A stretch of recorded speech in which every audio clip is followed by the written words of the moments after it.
Hello friends, आप सभी का स्वागत है आपके अपने चैनल ट्रिक पॉइंट में। अर्थशास्त्र के मूल सिद्धांत, मांग, आपूर्ति और बाजार के स्वरूप।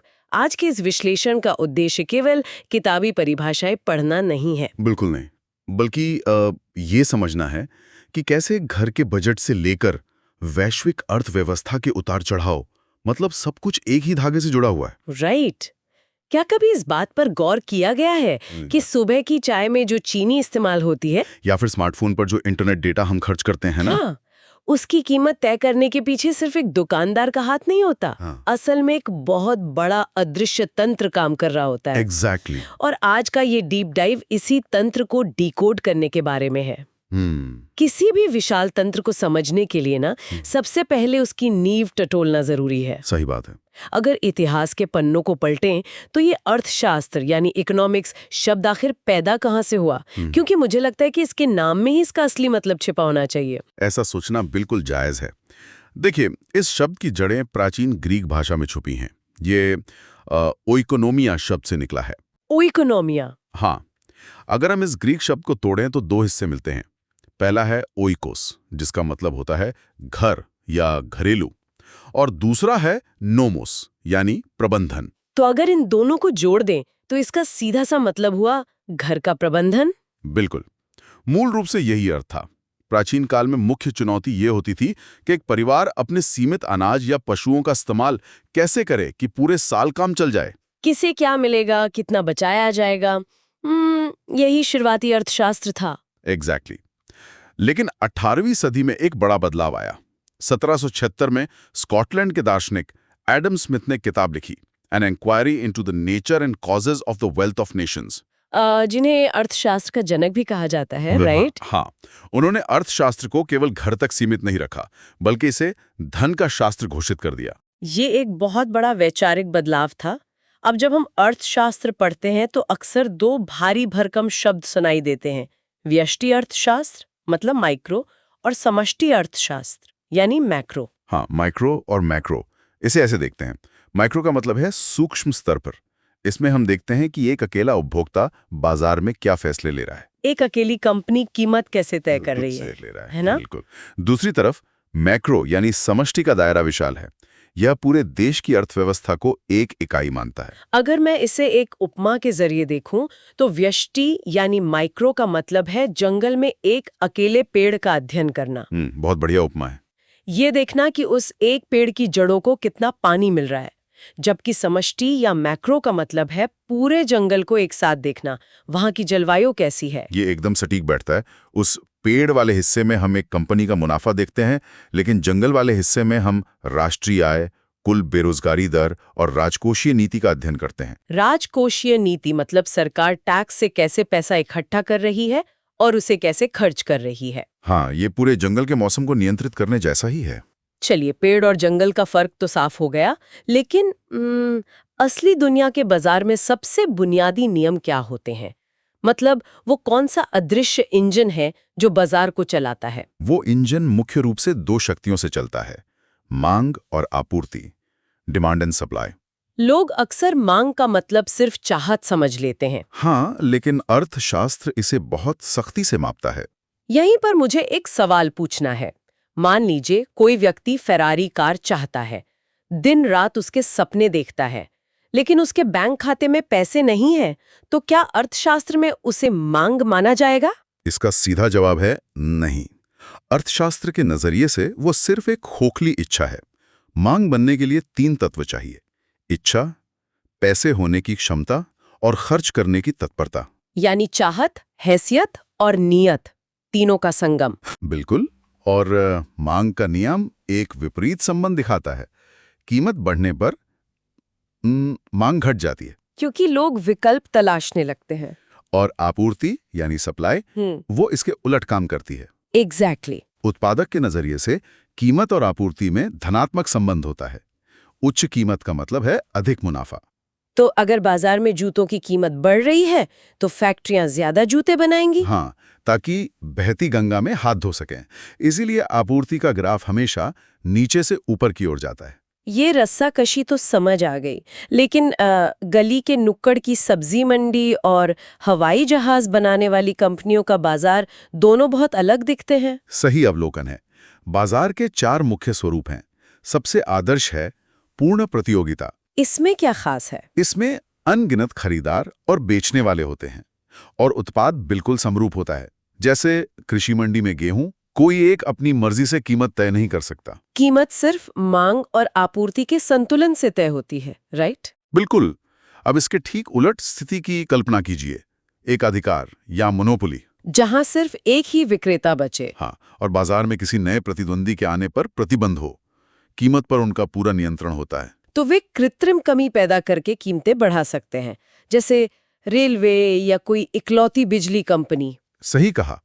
लेकिन असल जिंदगी में मॉल या सुपरमार्केट में कुछ अलग ही स्थिति होती है, जिसे एकाधिकार प्रतियोगिता कहते हैं। जहां खरीदार और विक्रेता बहुत होते हैं, लेकिन हर उत्पाद थोड़ा अलग होता है। जैसे नहाने का साबुन, कोई नीम वाला, कोई नींबू वाला। एग्जैक्टली। इसे उत्पाद विभेद कहते हैं। वे ब्रांडिंग के जरिए एक तरह का मिनी एकाधिकार बना लेते हैं। और चौथा स्वरूप क्या है? अल्पाधिकार या ओलिगोपोली। इसमें कंपनियां तो होती हैं, लेकिन बहुत कम, क्योंकि इस बाजार में उतरने के लिए भारी पूंजी चाहिए। जैसे टेलीकॉम सेक्टर, मोबाइल नेटवर्क के लिए स्पेक्ट्रम चाहिए जो हर कोई नहीं ले सकता। हाँ, इसमें एक कंपनी का फैसला दूसरी को सीधे प्रभावित करता है। अगर एक ने डेटा सस्ता किया तो दूसरी को रातों रात नीतियां बदलनी पड़ेंगी। बाजार के ये स्वरूप तो स्पष्ट हो गए। अब थोड़ा बड़ी तस्वीर देखते हैं। इस पूरे खेल का रिमोट कंट्रोल किसके पास होता है? ये इस पर निर्भर करता है कि देश की आर्थिक विचारधारा क्या है। पहली है पूंजीवादी अर्थव्यवस्था। क्या मैं इसे एक बिना रेफरी वाले खेल के मैदान से जोड़ सकती हूँ, जहां खिलाड़ी खुद नियम बनाते हैं? भावना सही है, लेकिन असल में यहाँ एक अदृश्य रेफरी होता है। कीमत का संकेत सब कुछ मांग और आपूर्ति तय करती है। अमेरिका इसका सटीक उदाहरण है। और इसके विपरीत समाजवादी अर्थव्यवस्था, जहां केंद्रीय समिति तय करती है कि देश को क्या चाहिए? हाँ, इसे कमांड इकोनॉमी कहते हैं। सरकार का पूर्ण नियंत्रण होता है। उद्देश्य मुनाफा नहीं, समाज कल्याण होता है, जैसे पूर्व सोवियत संघ। लेकिन वहां लोगों की जरूरतों का सटीक अनुमान लगाना मुश्किल होता होगा। बिल्कुल, जैसे अक्सर बर्बादी होती है। और इन दोनों के बीच का रास्ता है मिश्रित अर्थव्यवस्था, जैसे अपना भारत, जहां निजी कंपनियां भी हैं और सरकार इसरो या रेलवे भी चला रही है। यहाँ गांधी जी के ट्रस्टीशिप सिद्धांत का भी असर देखता है कि संपत्ति का उपयोग समाज की भलाई के लिए होना चाहिए।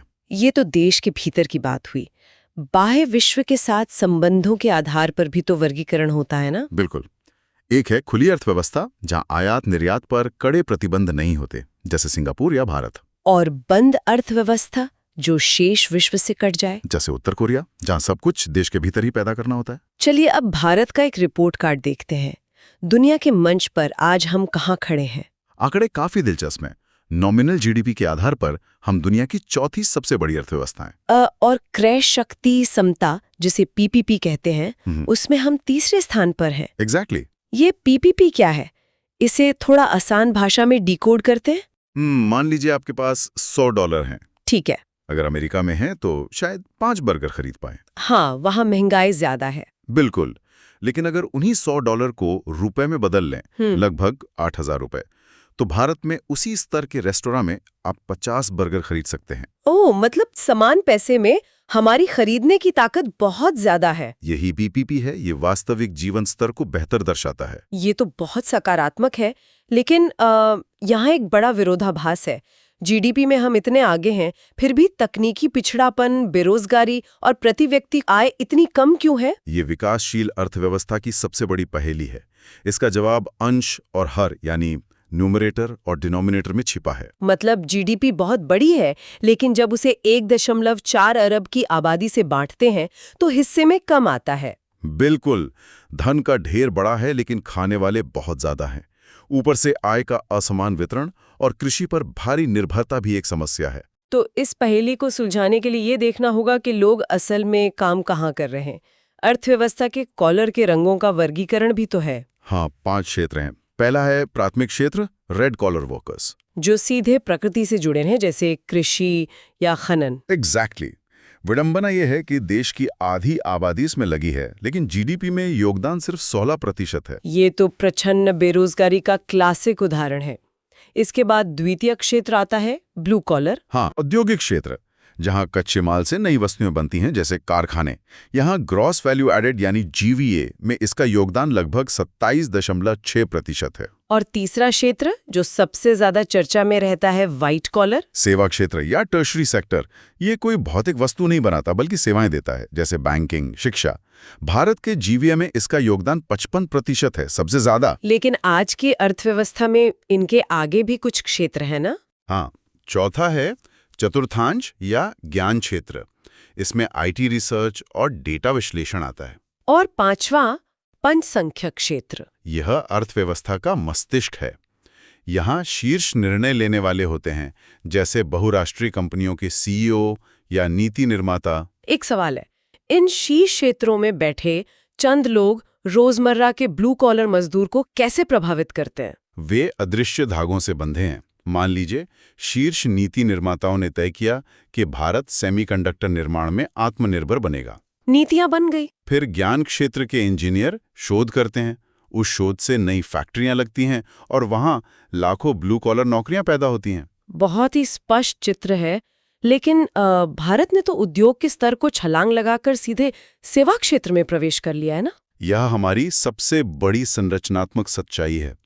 जहां चीन ने पहले मैन्युफैक्चरिंग पर जोर दिया, हमने 90 के दशक में सीधे आईटी में छलांग लगा दी। इसीलिए जीडीपी तेजी से बढ़ी, लेकिन बड़े पैमाने पर रोजगार नहीं बन पाए, क्योंकि अकुशल मजदूरों को सीधे सॉफ्टवेयर कंपनी में नहीं डाला जा सकता। बिल्कुल सटीक विश्लेषण है। आज की चर्चा से ये स्पष्ट है कि अर्थशास्त्र कोई नीरस विषय नहीं है। घर की रसोई से लेकर राष्ट्रीय आय तक सब कुछ इसी के इर्द गिर्द घूमता है। और एक जागरूक नागरिक होने के नाते इसे समझना व्यक्तिगत निर्णयों के लिए भी बहुत जरूरी है। बिल्कुल। आज हमने देखा कि विकास का चक्र कृषि से शुरू होकर कारखानों और फिर सेवाओं से होता हुआ ज्ञान के उच्च स्तर तक पहुंचता है। लेकिन जाने से पहले इस पर जरूर विचार किया जाना चाहिए। आज जिस भयानक गति से आर्टिफिशियल इंटेलिजेंस का विकास हो रहा है, वो सिर्फ ब्लू कॉलर नहीं बल्कि ज्ञान क्षेत्र और फैसले लेने वाले पंचसंख्यक काम भी कर रहा है। हाँ, ये बहुत ही दिलचस्प मोड़ है। तो क्या भविष्य में कोई छठा क्षेत्र बनेगा जहां इंसान और मशीनें साथ काम करेंगी, या फिर एआई इस पूरे चक्र को ही उलट कर रख देगा? इस पर जरूर विचार कीजिएगा। मिलते हैं अगले विश्लेषण में। तब तक के लिए धन्यवाद।